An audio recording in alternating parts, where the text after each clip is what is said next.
estudiante. ¿Se dan cuenta? No tiene sentido. ¿Ok? Si yo me deshago de la entidad estudiante, pues me tengo que deshacer de las notas, de alguna forma. Entonces las entidades débiles son entidades que dependen para poder existir, y aquí sí quise decir entidades como tal, dependen de otras entidades. En este caso, si ustedes se ponen a pensar, la sección que pertenece a un curso, a una materia, la sección 1 de cálculo 10, la sección 2 de cálculo 10, etc. Para que la sección pueda existir, la entidad sección pueda existir, ella depende de que la materia a la que pertenece exista. Si no existe cálculo 10, pues la sección 1 de cálculo 10 no tiene sentido. ¿Se dan cuenta? Y la otra cosa interesante es que, ¿cómo hago yo para diferenciar las múltiples secciones que existen en la facultad? Supongan que cálculo 10 tiene 10 secciones, cálculo 20 tiene 8 secciones, cálculo 30 tiene 6 secciones. ¿Qué numerito, qué le asignan a la sección? Le asignan un número, ¿verdad? O sea, ¿cómo? Un código. Que la primera sección de cálculo 10 va a ser la sección 01. Pero la primera sección de cálculo 20, ¿cuál va a ser la sección? 01. Y la primera sección de cálculo 30 va a ser la sección 01. ¿Se dan cuenta? Si yo veo la sección como un ente aislado, o sea, imagínense que yo elimino lo que está del lado derecho, no lo considero solo la entidad sección. Olvídense del salón, aunque el salón no salva a la patria tampoco aquí en este caso, realmente, ¿no? Podemos considerarlo. ¿Cómo diferencio yo la sección 1 de cálculo 10 de la sección 2 de cálculo 20, de la sección 1 de cálculo 20? Pero si el código es 01 en ambos casos. No, pero con el nombre de la asignatura, ¿no? Pero fíjate lo que acabo de decir. Olvídense que existe lo de la derecha. Explícitamente les dije no, consideren solo la sección. ¿Tengo alguna forma de diferenciarlo? El razonamiento que estás haciendo, ¿cómo es tu nombre? Disculpa. El razonamiento que Andrés está haciendo tiene mucho sentido y es completamente lógico. Si yo añado a ese código de la sección, ¿ok?, el código del curso, pues lógicamente puedo diferenciar la sección 1 de cálculo 10 de la sección 1 de cálculo 20.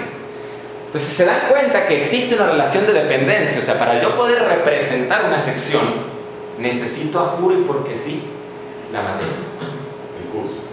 Sección en este caso es una entidad débil, porque ella depende para poder existir, para poder subsistir de otra entidad. Y curso en este caso es una entidad fuerte, porque ella no necesita a nadie más para poder existir. Ella por sí sola tiene sentido, mientras que curso no. ¿Ok? Lo interesante del caso es que cuando hablamos de las claves, aquí podemos decir perfectamente que curso tiene código de curso como la clave de la entidad, el tipo de la entidad. Mientras que cuando hablamos de sección, lo que podemos decir es que el código de sección es una clave, eso se llama una clave parcial. ¿Por qué es una clave parcial? Porque me ayuda a distinguir las distintas secciones de un mismo curso. Dentro de un mismo curso no hay problema, 01, 02, 03, 04. Pero cuando ya hablo de cursos distintos, no puedo diferenciarlas. Entonces, para poder diferenciarlas, voy a tener que unir a la clave parcial de este tipo de entidad, voy a tener que unir la clave primaria de la entidad fuerte asociada.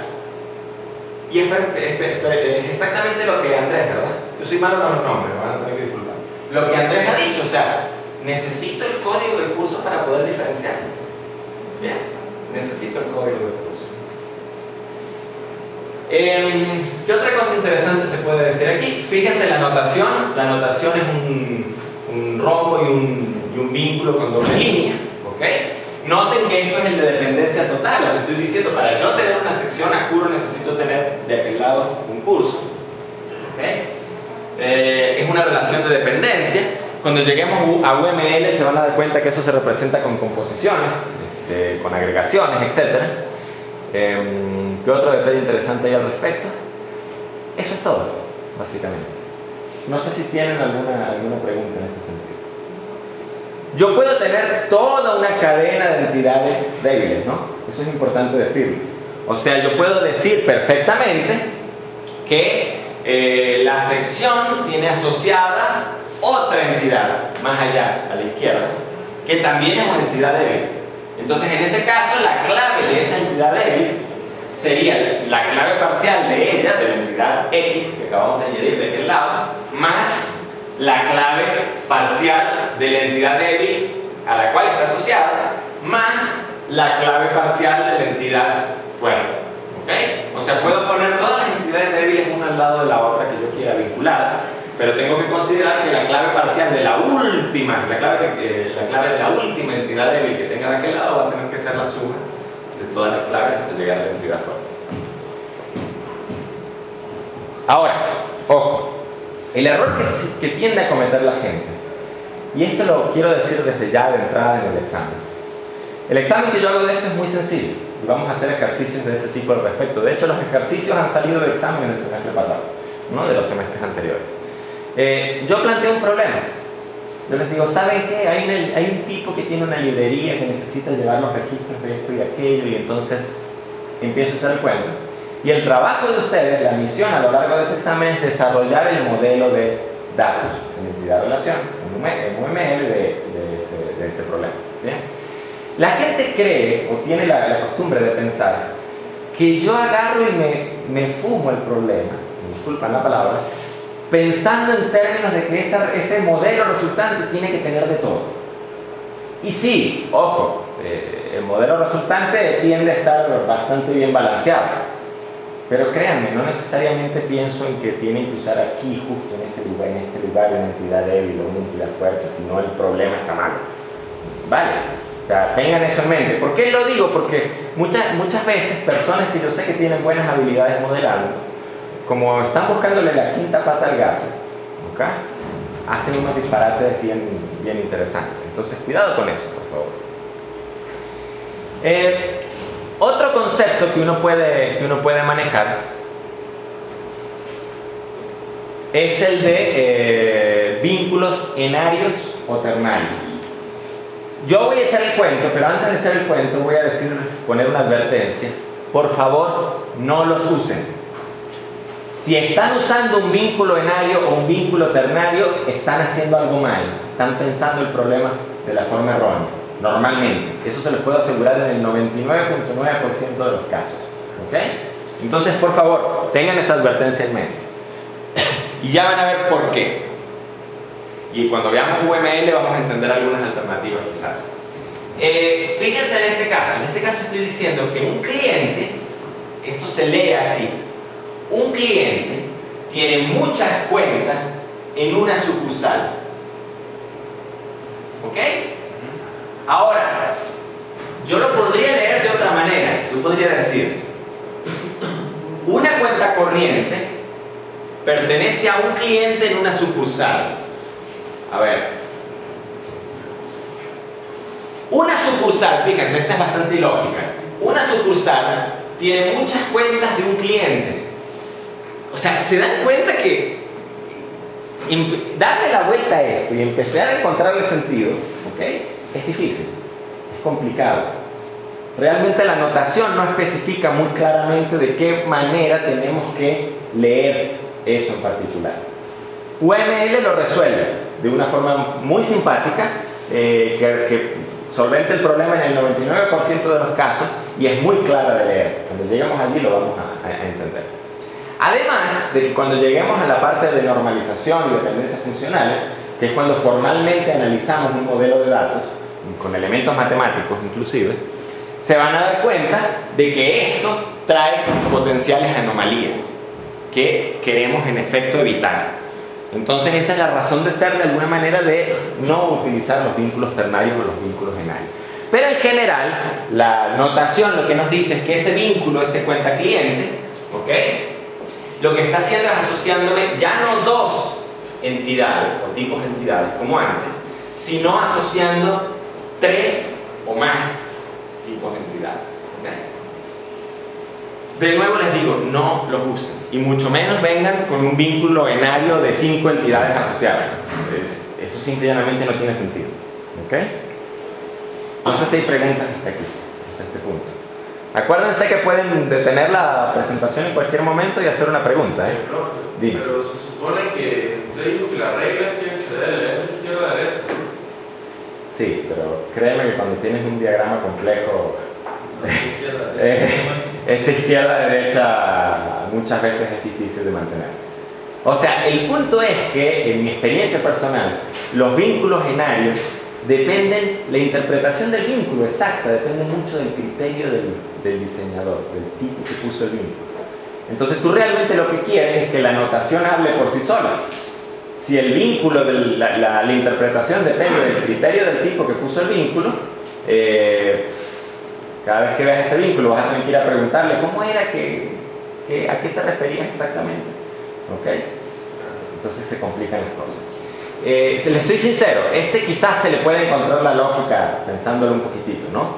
Pero hay algunos que simple y llanamente son un disparate. O sea, generan resultados muy chistosos.